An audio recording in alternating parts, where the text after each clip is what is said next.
우리 좌우분들에게 한번 인사하겠습니다. 예수님 살아나셨습니다. 그렇습니다. 우리 주님께서 죽음과 어둠과 고통을 이기시고 부활하셨습니다. 이 부활의 아침에 예배하는 여러분들에게 우리 주님이 찾아오셔서 소망과 기쁨과 평안을 충만하게 채우시기를 우리 주 예수 그리스도의 이름으로 축복합니다. 예수님은 십자가의 죽음을 눈앞에 두고 겟셋마네 동산에서 흐르는 땀이 피가 되도록 기도하십니다. 하나님, 이것이 내 뜻이 아니라 아버지 하나님의 뜻대로 되기를 이렇게 기도하시고 잡히셔서 십자가에 못 박히신 후 나의 하나님 어찌하여 나를 버리십니까? 라고 외치신 다음 내가 이 땅에 오신 사명을 다 이루었다라는 말씀을 마치시고 땅에서의 삶을 끝내십니다. 반면에 예수님을 따르던 제자들은 우리가 3년 동안 따랐던 이 선생님이 왜 마무리가 허무할까? 왜 이렇게 죽으실까? 여기서 저들을 무찌르실 수는 없을까? 라고 하지만 예수님은 그 자리에서 살아나지 않으셨습니다. 예수님은 철저하게 죽으셨습니다. 그 모습을 보며 제자들은 공포와 절망스러움을 뒤로하고 뿔뿔이 흩어집니다. 그런데 사도 요한은 요한복음 19장과 20장에서 예수님의 부활 사건을 분명히 조명하는데 예수님은 유월절 어린 양처럼 제6시에 십자가에 달려서 제9시까지 십자가에서 처참한 죽음을 맞았고 깊은 어둠 가운데 계셨다라고 말합니다. 예수님이 십자가에서 운명을 하시는 순간 저 예루살렘 성전의 그 거룩한 성전의 휘장이 위로부터 아래로 갈라졌다라고 성경은 말씀합니다. 이렇게 예수를 따랐던 제자들은 뿔뿔이 흩어졌지만 다른 제자들이 예수님 앞에 등장하지요. 그리고 예수 그리스도를 장례 모십니다. 아리마대 사람 요셉은 빌라도에게 당당히 가서 예수의 시체를 달라고 요구하여 세마포로 예수님을 시신을 잘 싼 뒤에 자기 가족 대대로 쓰려고 마련해줬던 새 돌무덤에 예수님을 장례합니다. 그리고 이때 마침 밤에 예수님을 찾아왔던 거듭남에 대해서 물었던 니고데모가 찾아와서 예수님의 죽음 후에 모략과 침향 섞은 향료를 가져와 유대인의 장례법대로 예수님의 시신을 뿌려 장례를 합니다. 그 뒤에 빌라도가 보낸 로마 군사들이 와서 큰 돌을 굴려서 그 돌무덤을 막고 이 군사들이 지키기 시작합니다. 이제 이날은 시간적으로 따지자면 금요일 날 저녁 때 안식일을 위한 유대인의 준비일이기에 이 무덤을 지켜보던 모든 무리들이 다 자기 집으로 돌아갑니다. 여긴 이제 유대인들과 따랐던 여인들이 다 돌아가지요. 그리고 깊은 안식일이 지난 다음 새벽에, 즉 오늘 주일 아침에 준비한 향품을 가지고 여인들이 예수님이 죽어 장사된 무덤을 찾아갑니다. 누가복음 24장 6절에 보면 여인들에게 주의 사자가 말씀하시기를 그가 여기 계시지 않고 살아나셨느니라 라고 예수님이 죽지 않고 부활하셨음을 선포합니다. 오늘 우리에게 가장 큰 소망과 희망은 그가 무덤 속에 계시지 않는다라는 소식, 이 부활의 소식이다라는 사실을 기억하고 이 부활 소식 때문에 여러분의 삶이, 여러분의 믿음이, 여러분의 하나님께서 허락하신 그 모든 삶이 하나님이 주시는 기쁨과 소망 가운데 살아가시기를 주의 이름으로 축원합니다. 뿐만 아니라 우리 주님 앞에 우리도 이 부활 신앙을 갖고 흔들림 없이 살아갈 수 있기를 주의 이름으로 축원합니다. 오늘 본문에 보면 바울이 고린도 성도들에게 죽은 자의 부활을 논하게 된 이유가 있습니다. 고린도 성도들에게 똑같이 예수가 죽고 부활하셨습니다라고 증거했지만 고린도 교회 교인들은 부활을 믿지 않았어요. 그래서 오늘 읽진 않았지만 이 고린도 전서 15장 12절에 보면 너희 중에서 어떤 사람들은 어찌하여 죽은 자 가운데 부활이 없다고 하느냐라고 부활을 믿지 않는 자들을 깨우기 시작합니다. 똑같은 믿음을 들었습니다. 똑같은 부활의 신앙을 배웠습니다. 그런데 어떤 사람은 같은 자리에 앉아 있어도 그 부활 신앙을 믿지도 않고 사람이 어떻게 부활할 수 있느냐고 이렇게 질문하기 시작하였다라고 말합니다. 여러분, 이 고린도 교인들만 부활 신앙을 믿지 못한 것 아닙니다. 실은 이 자리에 함께 앉아 있지만 부활의 신앙에 대해서 확신 없는 자도 여기에 있습니다. 또한 예수님의 제자들도 부활 신앙에 대해서 믿지 못했습니다. 예수님은 사역을 하면서 제자들에게 정확하게 3번 당신의 죽음과 부활에 대해서 말씀을 하셨습니다. 가장 먼저는 마태복음 16장에 보면 빌립보 가이사라 지방에서 예수님이 제자들에게 질문하죠. 얘들아, 너희는 나를 누구라고 하느냐라고 질문할 때 베드로가 말합니다. 주는 그리스도시요 하나님의 아들입니다 라고 이렇게 고백을 해요. 예수님은 너무나도 기뻤습니다. 이제야 이들이 나를 그리스도로 고백하는구나 라고 해서 이런 고백을 들은 이 제자들에게 얘들아, 미안하지만 내가 죽고 내가 부활할 것이다 라는 처음 사실을 꺼내놔요. 두 번째는 마태복음 17장에 보면 변화산 사건 뒤에 얼마나 좋습니까? 이 변화산에 올라가 변형되어서 베드로는 여기를 내려가지 말자고 라고 말씀드릴 정도로 아주 황홀한 그런 경험을 누리죠. 그리고 내려왔더니 이 믿음을 갖고 논쟁이 벌어진 겁니다. 이럴 때 예수님이 말씀하시죠. 겨자씨만한 믿음만 있어도 너희들 이 산을 들어 저 바다에 던질 수 있다라고 말합니다. 이 이야기라고 아주 조용하고 뚜렷하게 제자들에게 말씀하시기를 내가 죽어야 되고 내가 부활할 것이다 라는 사실을 두 번째로 말씀하세요. 세 번째로는 마태복음 20장에 보면 포도원 품꾼의 비유를 듭니다. 예루살렘 입성하기 바로 전에, 그래서 아침에 왔든 저녁 늦게 왔든 약속한 한 데나리온씩 주는 이 품꾼의 비유를 이야기하신 다음에 예수님께서 내가 죽어야 되고 내가 부활할 것을 분명히 말씀합니다. 이렇게 제자들에게 아주 선명하고 똑똑하게 3번씩이나 말씀을 했지만 이 제자들도 예수님의 죽음을, 예수님의 부활을 믿지 못했습니다. 여러분, 오늘 우리도 과학 만능주의 속에서 살아가고 있습니다. 예수님의 부활을 믿지 않아도요, 요즘은 죽었던 사람 동영상만 있으면요 그분을 살려내서 나와 대화할 수 있는 그러한 세상이 되었어요. 이런 과학 만능주의 속에 살면서 혹여 예수께서 죽으시고 부활하신 부활을 의심하는 마음을 갖고 이 자리에 나왔다면 다 할 수 있는 거라고 이런 마음을 갖고 나왔다면 오늘 이 설교 말씀을 들으면서 다시 한번 부활신앙이 우리 속에 충만하게 채워지기를 주의 이름으로 축원합니다. 그래서 이 부활신앙 때문에 기뻐하며 감사하며 하늘의 소망을 두고 살아갈 수 있는 저와 여러분들 되시기를 주의 이름으로 축원합니다. 바울은 이렇게 고린도 교회 성도들이 부활에 대해서 믿지 못하자 이 부활신앙을 기록하여 나눈 것이 바로 오늘 고린도전서 15장입니다. 여러분 살면서 부활신앙에 대해서 의심이 갈 때마다 펴놓고 읽어야 될 성경이 바로 이 고린도전서 15장입니다. 바울은 이 고린도전서 15장 시작을 이렇게 이야기해요. 고린도에 가서 복음을 전해 주었는데 바울이 전한 복음의 내용은 다름 아닌 죽음을 이기시고 부활하신 예수 그리스도를 전한 것이다 라고 말씀합니다. 교회에서 설교를 듣죠. 여러분 어떤 설교를 듣습니까?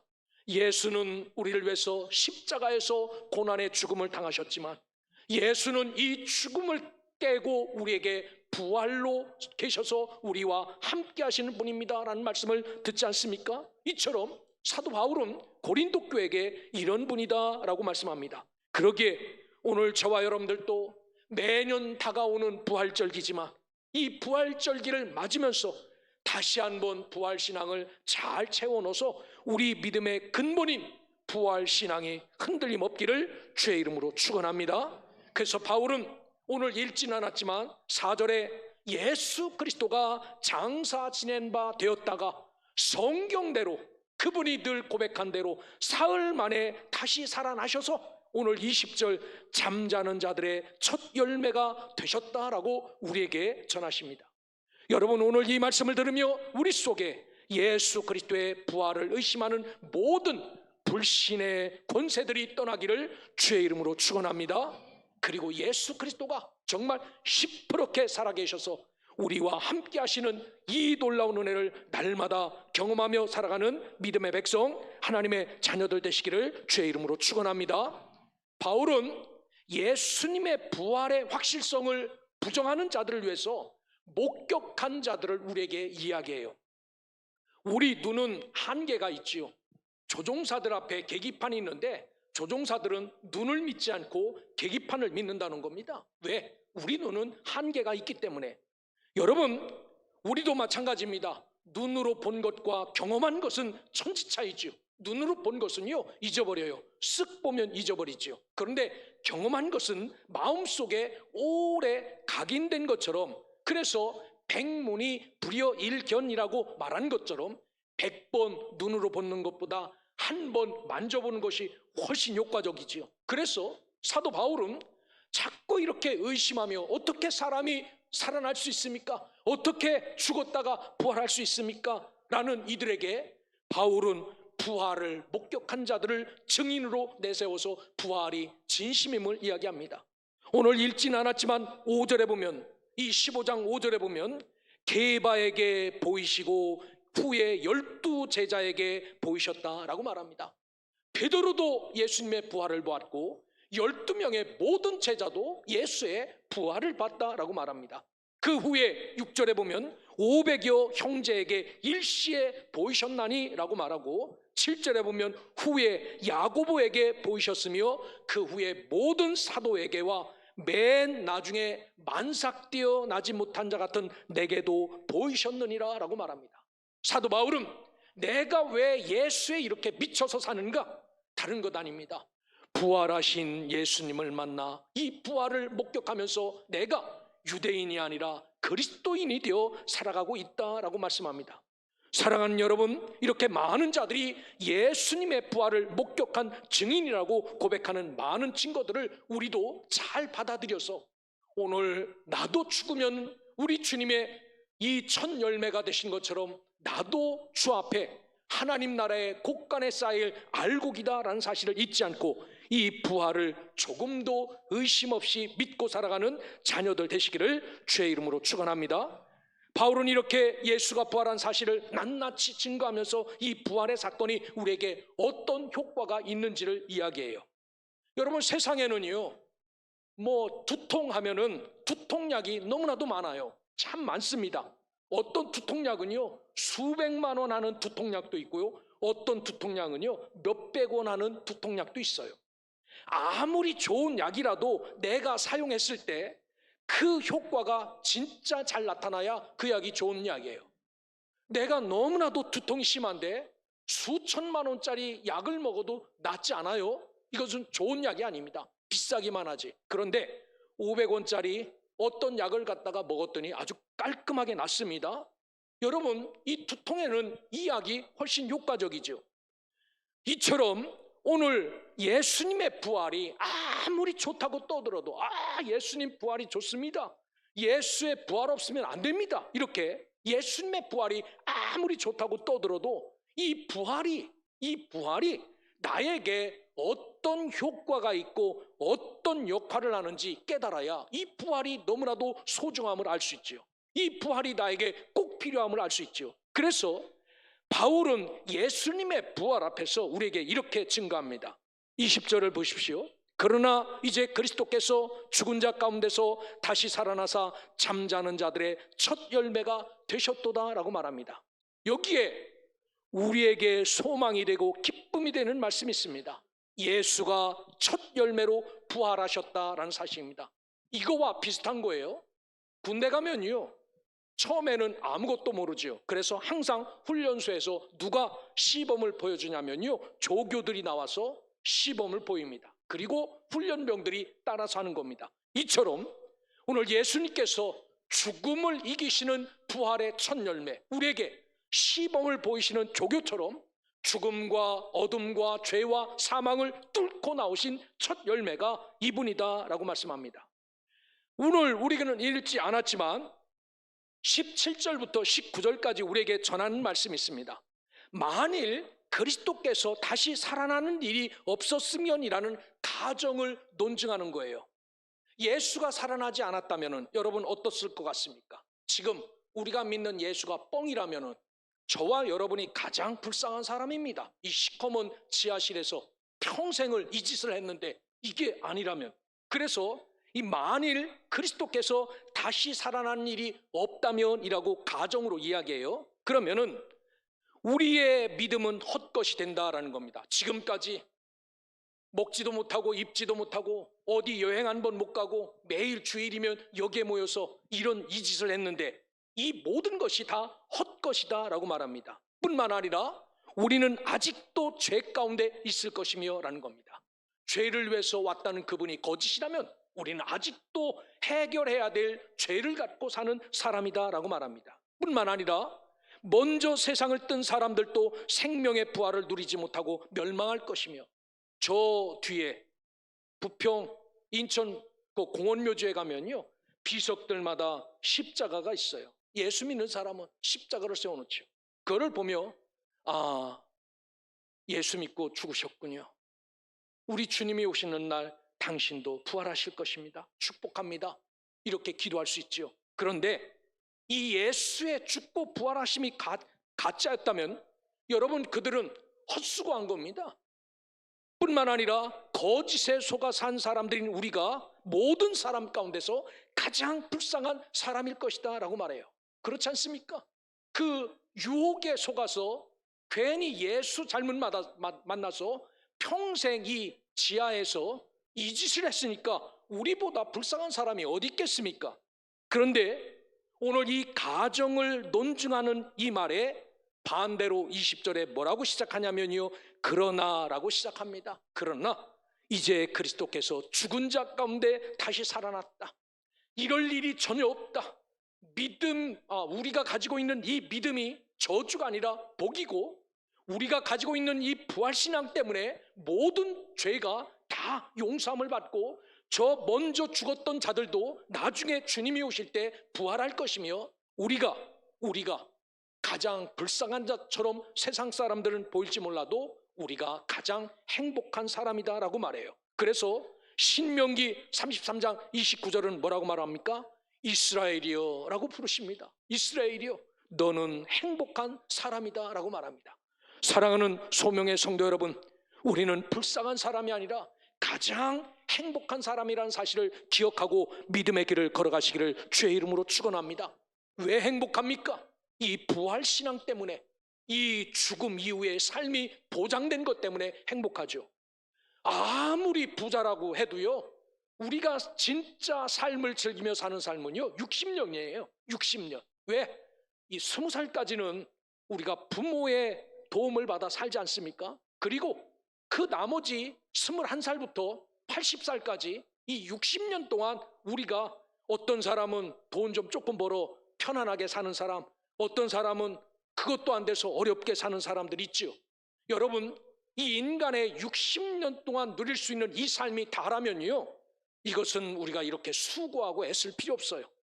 영원히 사는 이 삶을 여러분 잘 기억하시고 우리 주님 앞에 이 부활신앙을 잊지 않고 살아가시기를 주의 이름으로 축원합니다. 오늘 우리가 꼭 지니고 살아야 될 신앙이 있다면 부활신앙이에요. 예수님은 요한복음 11장에 보면은 죽어있는 나사로 앞에 이게 누이 동생들이 나와서, 와, 예수님 지금 왔냐고, 좀 빨리 왔으면 우리 오빠 죽지 않았는데 라고 말하면서 이 마리아와 마르다가 이렇게 예수님한테 핀잔을 해요. 그러니까 예수님께서 이 두 여인에게 묻습니다. 예수께서 이르시되 나는 부활이요 생명이니 나를 믿는 자는 죽어도 살겠고 무릇 살아서 나를 믿는 자는 영원히 죽지 아니하리니 이것을 네가 믿느냐라고 예수님이 이 나사로의 두 동생에게 물어요.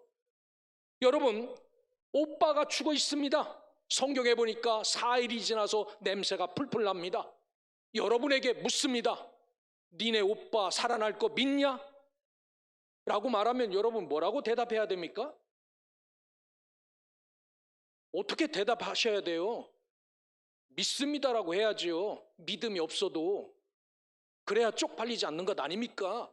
목사인데 마리아와 마르다가 믿습니다라고 그래요. 예수님은 알까요? 모를까요? 알죠. 뭐를 아시는 겁니까? 속에는 그런 믿음이 전혀 없는 거 알아요. 그냥 입만 나불나불 거리는 걸 잘 알아요. 그래서 두 자매를 데리고 나사로가 묻혀있는 무덤 앞에 갑니다. 그리고 무덤 문을 열라고 말해요. 동네 사람이 말립니다. 예수님 쪽팔리게요. 돌 무덤 열어놓고 죽은 나사로 4일이나 돼서 냄새 풀풀 나는 거 나오라고 했는데 안 나오면요 인생 끝 아닙니까? 그러니까 하지 마시죠 라고 해도 돌문 열라고 그래요. 그리고 큰 소리로 죽은 나사로에게 외칩니다. 나사로야 나오너라 라고 외쳐요. 그랬더니 죽은 나사로가 그 메었던 모든 염한 붕대를 다 풀고 나와요. 이 일을 본 많은 유대 사람들이 죽은 자도 살리시는 예수를 믿고요. 여기에 나오는 마르다와 마리아는 평생 예수님이 십자가에 달릴 때도 옆에 있었던 여인으로 남아있는 사람들입니다. 왜? 그것을 보았기 때문에. 냄새 풀풀 나는 우리 오빠도 살렸던 분위기에 이 신앙을 갖고 살았던 사람들이 이 두 여인입니다. 그렇습니다. 부활신앙 안에는 예수가 생명이시기에 예수를 믿는 자는 죽어도 살겠고 무릇 살아서 주 예수를 믿는 자는 영원히 죽지 않는 이 신비가 이 부활신앙의 효과라는 겁니다. 얼마나 좋습니까? 이거 버리시겠습니까? 아니면 이것을 품고 살겠습니까? 사랑하는 소명의 성도 여러분, 오늘 살아서 믿는 자는 영원히 죽지 않는 이 놀라운 신비가 부활 신앙 안에 있음을 믿고 이 부활 신앙을 꼭 붙잡고 살아가시기를 주의 이름으로 축원합니다. 오늘 본문 말씀을 보면 모든 사람은 아담 안에 있든지 그리스도 안에 있든지 둘 중에 하나다라고 말해요. 아담 안에 있는 것은 죄 아래 있는 거지요. 그리스도 안에 있는 것은 영생 아래 있는 겁니다. 그런데 우리 주 예수가 우리를 위하여 죽으시고 부활하신 구속의 은혜로 아담 안에서 믿는 우리는 그리스도 안으로 옮겨진 자다라고 이렇게 말씀하세요. 그래서 22절에 보면 그리스도 안에서 모든 사람이 삶을 얻게 될 것이다 라고 말합니다. 그런데 누구나 그 앞에 나가는 것은 아닌 것 같습니다. 이 부활신앙 안에 있는 모든 사람이 살아나게 될 것인데 23절에 보면 각각 자기 차례대로 되리니 라고 말합니다. 예수님이 빰빠라밤 빰빰빰빰 하면서 기상나팔과 함께 천사장의 나팔과 함께 이 땅에 오더라도 내가 먼저 무덤 속에서 삽 갖고 막 파서 뚝 뛰쳐나와서 주님 앞에 갈 수 없는 것 같습니다. 왜? 여기는 차례대로 타그마라고 써 있어요. 군대가 현대 행진을 합니다. 1중대 앞으로 2중대 앞으로 할 때 3중대가 먼저 갈 수 없는 것처럼 여기에 보면 차례대로라는 군대 용어를 써놨어요. 바울은 주님이 부활신앙을 갖고 살지만 누구를 먼저 주님 앞에 세울 것인가를 차례대로 이야기하는데 첫째 23절에 보니까 맨 선두에는 첫 열매인 그리스도요라고 선언합니다. 이보다 앞설 수 있는 사람은 없습니다. 뒤에 보면은 다음에는 예수 그리스도가 강림하실 때 그리스도에게 속한 자요라고 말합니다. 사랑하는 여러분은 이곳에 속한 자들이 되시기를 주의 이름으로 축원합니다. 그리고 24절에는 그 후에는 마지막이니라고 말씀하시는데 표준 세번역 성경에는 이 말씀은 그때가 마지막이라는 이야기입니다. 뭐 뒤에 나중에 꽁지 따라서 들어가는 사람이 마지막이 아니라 이 일이 벌어지면 끝입니다 라고 이야기하는 말입니다. 여러분, 우리가 금요일 날마다 얼마 전까지 계속해서 계시록의 말씀을 나눴습니다. 계시록도요 끊임없이 순서를 말씀합니다. 주님 앞에 서는 첫째가 누구인가? 여러분, 내가 처음으로 서고 싶죠? 그분 앞에서, 오시는 분 앞에서 내가 먼저 막 뛰어나가 주님 마라나타라며 서고 싶죠. 그런데 성경은 뭐라고 말씀하시냐면, 첫째가 예수가 그리스도됨을 전하다가 순교한 자들, 내 목숨도 아깝지만 예수의 복음이 더 좋아, 이것을 증거하다가 죽은 자들이 먼저 일어날 것이며 라고 말합니다. 우리는 순교한 자가 아니기 때문에 먼저 일어나진 않을 것 같습니다. 두 번째, 뭐라고 이야기하냐면, 세상의 유혹 속에서도 짐승의 표를 받지 않고 끝까지 십자가 신앙을 부인하지 않는 사람들이 일어설 것이다 라고 말합니다. 여러분들은 이 삶 속에 포함되기를 주의 이름으로 축원합니다. 아무리 세상이 나를 유혹해도 십자가 이 부활신앙에서 떠나지 않기를 주의 이름으로 축원합니다. 세상이 짐승의 표를 받아야 산다고 와우성쳐도 여러분 그 표 받지 않고 오직 십자가와 말씀 앞에 서서 이 믿음과 이 신앙을 지키고 끝까지 섰을 때, 60년만 참으면 주님이 다시 오실 때 우리를 두 번째로 일으키신다라고 말씀합니다. 우리가 여기서 명심해야 될 것은 이겁니다. 아무나 다시 살아나 하나님 나라를 기업으로 누릴 수 있는 것 아니라는 점입니다. 그래서 18절에 보면 그리스도 안에서 잠자는 자와 23절에 보면 그리스도에게 속한 자라고 말합니다. 그렇습니다. 누가 그 나라를 기업으로 받을까? 예수 믿으면 가기는 다 가는 것 같아요. 계시록에 보니까. 대신 상급은 다른 것 같습니다. 오늘 그 나라에 갈 수 있고 그 앞에 설 수 있는 사람은 그리스도 안에서 잠자는 자, 예수 믿고 죽는 자들이 그 앞에 설 수 있고, 그리스도에게 속한 자가 그 앞에 설 수 있다. 그리고 맨 나중에 멸망받는 자들은 원수들이 멸망받는 자들인데, 이 사람들은 사망이다라고 26절에 기록하고 있습니다. 그렇습니다. 죽은 자 가운데서 다시 살아나사 잠자는 자들의 첫 열매가 되신 그리스도를 믿고 신뢰하는 부활신앙 안에 꼭 살아가시기를 주의 이름으로 축원합니다.